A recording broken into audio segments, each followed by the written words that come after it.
In this video, I'm gonna show you how to curve a sentence in Microsoft Word document. So let's get started.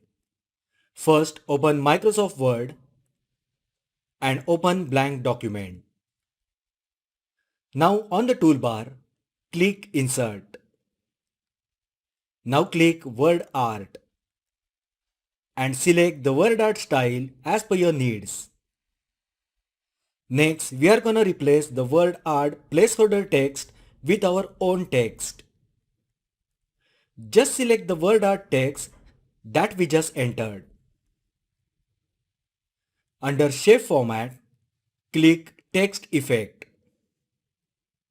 Now go to Transform and select the style as per your needs.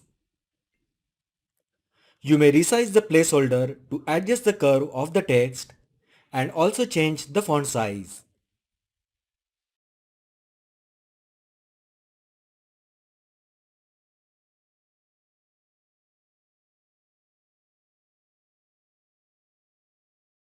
So that is how you can curve a sentence in Microsoft Word document.